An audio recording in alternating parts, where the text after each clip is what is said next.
We're back.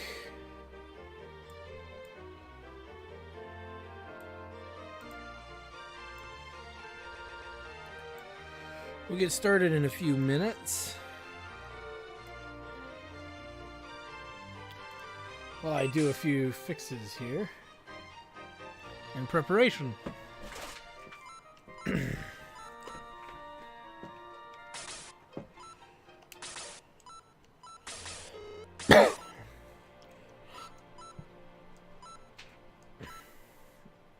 Hey, Meeps. The most wonderful Meeps in the world. Meeps, Meeps. So I'm just making sure everything's kind of somewhat set up before we get started here. As we're going to do another analysis of the characters and see how they're doing. And I will say this playthrough has given me more variables than accounted for, but I think a lot of it has to do with how early we get some of these pre-promoted characters. We got them as early as, I want to say, chapter 2, so which is early to get promoted ones. I think we got Claude and Randolph really early. If not, it was at the beginning of chapter 3. And they were promoted and moderately leveled, but so when we do this little study here, I'm actually going to exclude the pre-promoted characters because they came in pretty much ripped and all decked out and everything. So, rather decked out. And I actually had no relationship with, had no relationship whatsoever with the first game, even though we imported that. So we imported the data from book 1 into book 2. But it seems to have no effects. So what are we really going to compare? What we're really going to compare is all the level 20 characters, right? For right now, because this is a precursor to what's coming up. The other thing, too, was weapon drops and weapon availability was a little more awkward in book 2. So I do have characters who have gear that other characters don't. So things like attack, I'm not going to judge as critically during this phase because some characters, like Dawn, has a power spear and Eric doesn't. So, you know, they're not going to line up evenly. Graham has the Robin's arrow and Chester has a steel arrow. Again, their attacks are going to be a little skewed for the sake of testing and looking at what the characters can do. And that's really the big gist of it, you know, for now. So this level 20 observation is probably not going to be that interesting.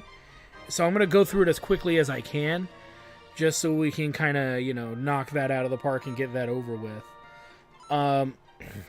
So we can move on. And I think I missed a few of the, like, drop items along the way, which is fine. None of the power-up items, of course, but I think I missed, like, a second power spear somewhere along the way. But that's going to happen.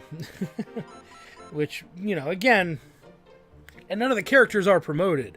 So we can't use, like, the critical sword and the heat axe. So they're just hanging out in there.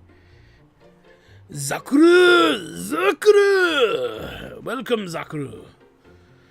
So, Meeps, are you ready to help with the comparison? Because you're so awesome at it. There's not that many people to compare to each other, too, in all fairness. We only have one warrior. We only have 2 knights. We have 1 monk and a priest. So there's not much there to compare. An archer and a ranger and 2 mages. So, you know, really Jaha, I'm going to compare our main character RPG guy, which is me, and Jaha. I'm going to compare them because I actually somebody made a joke. I was showing Hobo this game, and he said if you were an anime character with really long hair and you were like 200 pounds thinner, you kind of look like him. And I'm like, thanks, buddy. That's very reassuring. Instead, I look more like him. No, I'm just kidding. All right, so let's get started. We're going to do the more awkward comparison because really we don't have another swordsman type. Yep, blonde hair, brown hair, and blue eyes, just like me. So let's just start with the obvious not comparable anyway. But let's just take a look at RPG guy in general here. And we'll look at Jaha as well, which is not the Jaha from Shining Force 2.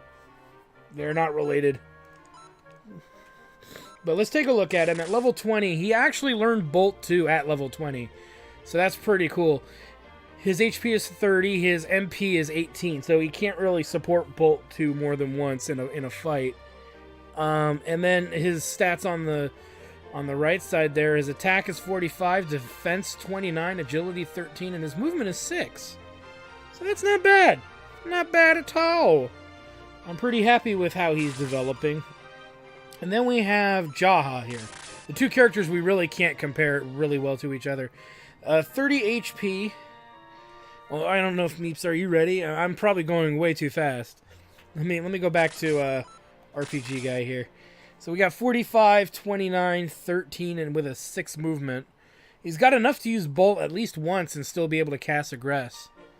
That's all. I know, I was moving really fast. And his HP is 30, so that's interesting. He can use Bolt 1 twice without Aggress, or Bolt 2 once and not be able to Aggress. If he uses Bolt 2, it's, I think, 15 MP, so he wouldn't have enough to use a Bolt 1. So it's a lot of MPs he'd have to burn to do it. So yeah. Now let's go ahead and compare him to Jaha. So Jaha here has 30 health, just like RPG Guy does. His defense, we'll look at his attack in a minute, but his defense is 27, which is less than the hero. The main hero's name is Deanna, I believe is his actual name.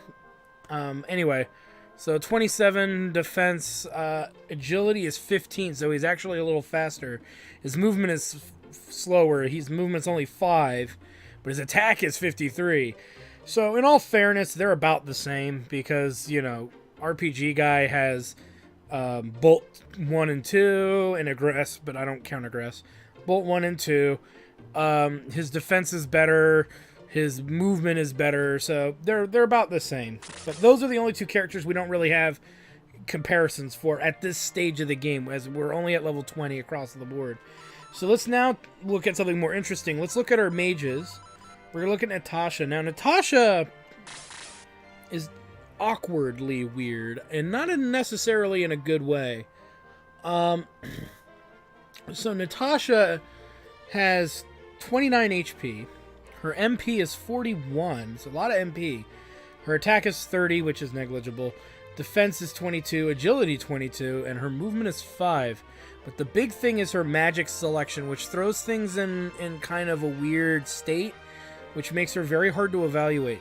She has the Aggress spell. So theoretically, you could burn all of Deanna's magic in Bolt 2, because you could always rely on Natasha for Egress. To me, that's an interesting strategy in using her. I don't know, but we're not comparing Natasha to the main hero. We're comparing Natasha to the other mage in the group. So, I mean, that's going to be a big comparison. But she does have Blaze 3 at level, she got that at level 18, I think. 18 or 19. And she had Blaze 2 and Freeze 2 for a while. And so far we've bumped into a lot of undead enemies. So the freeze magic doesn't work very well against them, where the blaze magic is much more effective. But she has a pretty good amount of MP and all of that stuff. Now let's take a look at May, who is not the Centaur Bow Knight from Shining Force 2. So May has less MP, a little bit more health, but the health is nominal. It's only 3 points more. But she does have 6 MP less. That's practically a casting of some spell there. She picked up Freeze 3 at level 17 or 18. It could have been even as early as 16. But she picked up Bolt 2 at level 20. So she's our Bolt and Freeze specialist. And then her other 2 spells are Slow and Dissolve, which I don't care too much for. So the argument is who currently at this stage is the best mage. This is really tough. Because Natasha is such a strange layout of spells. The only benefit Natasha has is that really her fire magic is strong against the undead, and it's rather cheap to cast. I have a feeling, though, by endgame, May's going to pull forward, possibly. It's still really early. We can't make that assertion yet, as it is still very early in the game. But I have a feeling May's going to pull away, because she just got Bolt 2 and Freeze 3. I mean, Freeze 3 and Bolt 2. Those are really good spells against non-undead enemies. And yeah, we're seeing a good chunk of undead enemies right now. We're at the last battle of Chapter 3. So, to give you perspective. And so, I have a feeling that she's going to be really useful later, but we'll see. Still early. But I am going to give it to May for now, because Natasha's got 2 spells, and with Blaze 3 being the best, and Freeze is at level 2, but damage output ability still goes to May. And if her MP gets better, it's going to be even more obvious. So let's take a look at these 2 characters. Now, one has a steel lance and one has the power spear. So Dawn is going to do more. Is going to do more damage by default. So we're going to just kind of nix the results on that, because they're just not going to be. She's 46 attack, and Eric the Knight is 42. Now what we could do is just unequip both of them. So let's just do that really quick, because if we unequip them, then you'll just see the raw damage output. But we know they're up in the 40s. So let's just unequip them, and then we can actually study it better this way. You know what? Let's do this for the archers as well, because they're obviously a little skewed against each other because of what they've got equipped.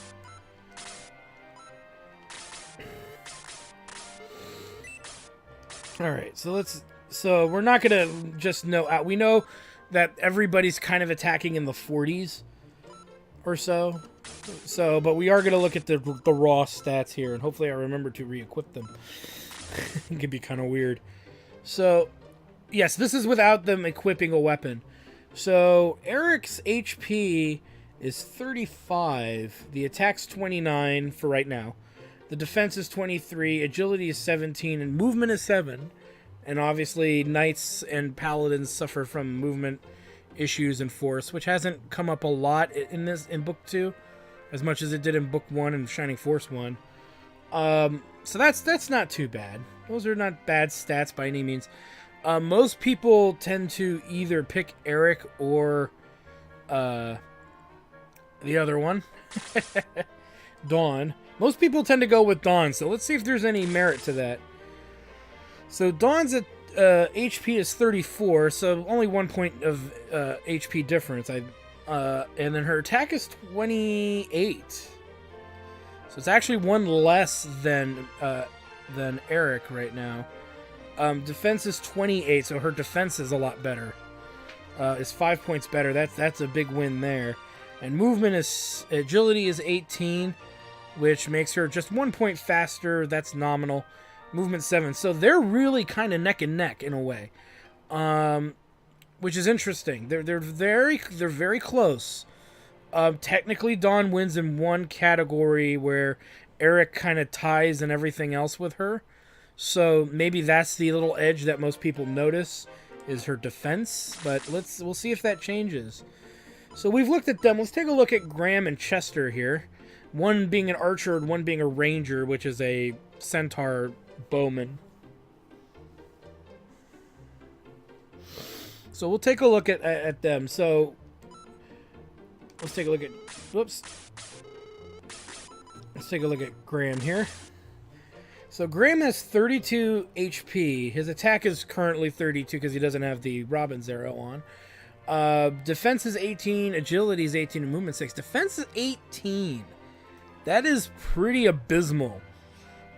Even May and Natasha have higher defense than Graham, which is somewhat problematic because Graham's HP is only 1 point higher than May's at 31. So this is something to really consider because I believe people tend to lean to Graham as the better archer, but I'm just not seeing it statistically right now. His movement is 6, but he suffers the same penalties as other Centaur Knights do. So let's look at Chester here, which is not the Chester from Shining Force 2. 35 HP, so 3 points better is not that much. Attack is 33, so 1 point better than Graham.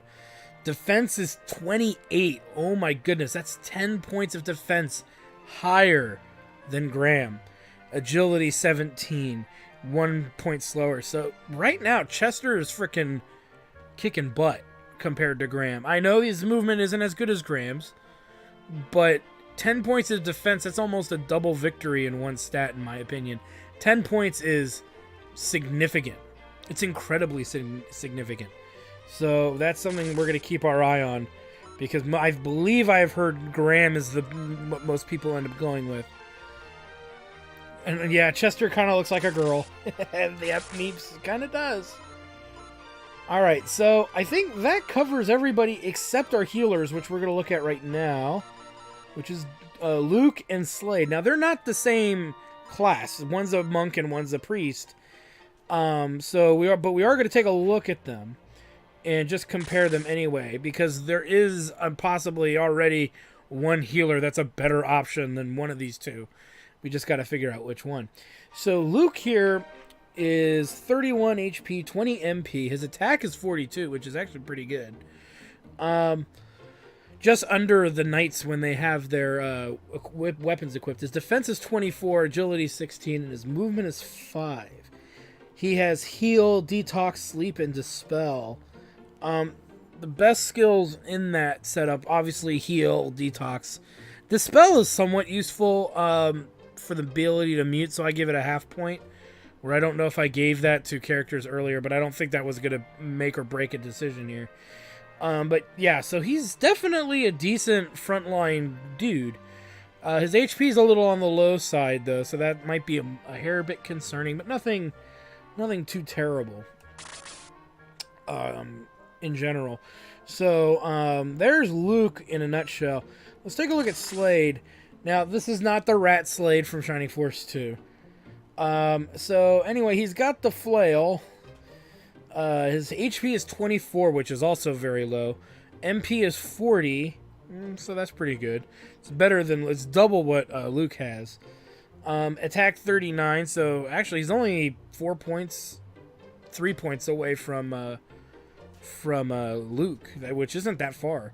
His defense is 20, which is 4 points lower than Luke's. Agility is 18, so he's faster. Movement's the same.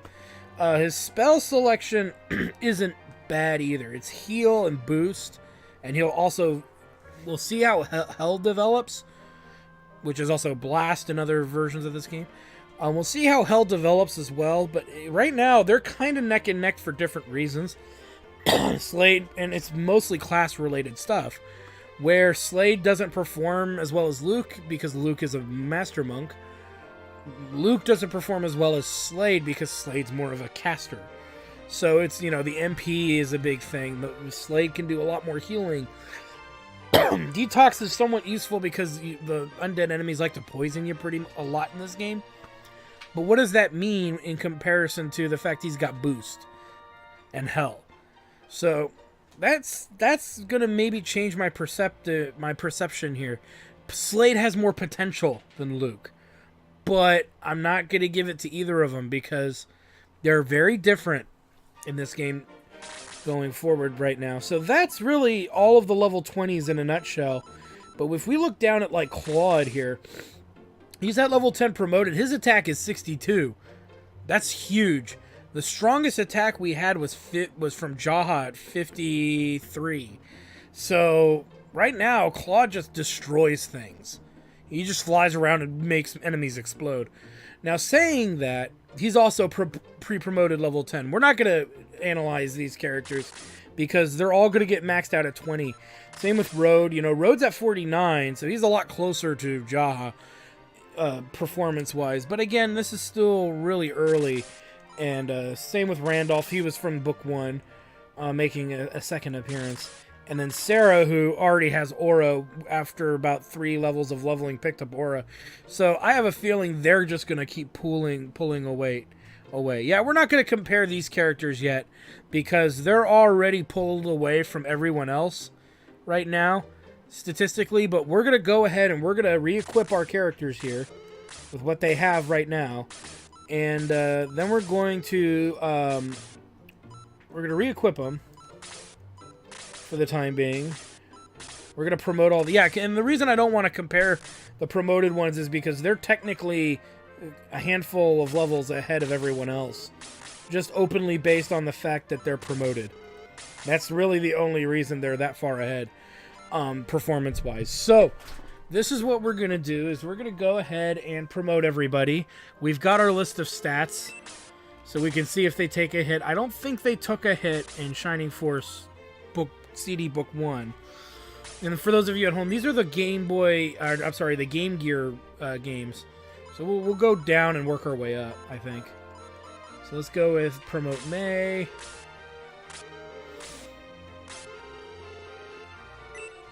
So she'll become a whiz. He's the whiz and he lives in Oz. We'll promote Chester. Promote it to Sniper. Yeah, the promotion items didn't appear until Shining Force 2, and I don't know about Final Conflict. But if I do the comparison in Final Conflict, I'll probably do a regular stream of the game first. Because actually that's the only Shining Force I've not streamed on the channel, next to Shining Force 3 Scenarios 2 and 3. But I might repeat the first scenario because the games are all intertwined. Hopefully we don't get trolled when I play that, when I restream that one. And now he's a bow knight. Do do do do do do do do do do. The other thing too is the reason why those promoted characters are leveled up so much. He's a snip. Guys everywhere, hide your peens. Oh my god. What? What? So yeah, there's actually a part in this game where the party splits up, which is why Natasha has egress. And so that's why some of the promoted characters are actually already pretty high leveled compared to everyone else. So that's why, again, I'm more reluctant to, I'm not as reluctant, rather, to focus on the promoted characters for a little while. We're going to keep leveling forward because now we're promoting everyone after 20 levels of straight up leveling.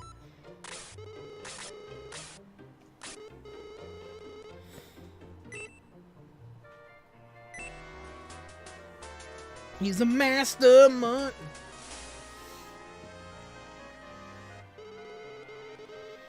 No, you didn't stutter, Meeps. I know what you said. You silly. Alright, and then let's go up and promote Dawn. We're also going to get them new gear, but we're going to look at their stats before we even bother with that.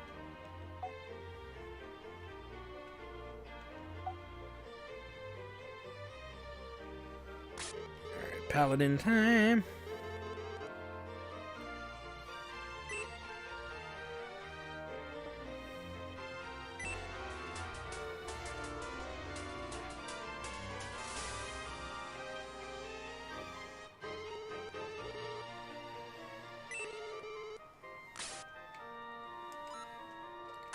Promote Eric.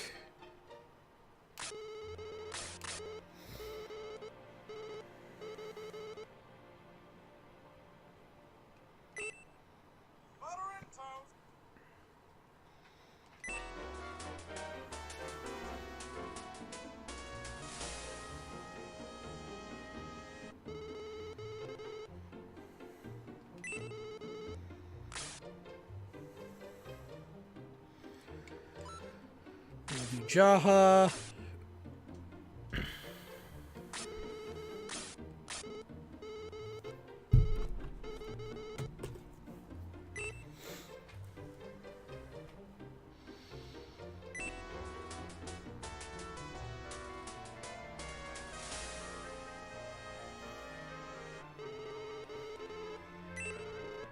Then Natasha.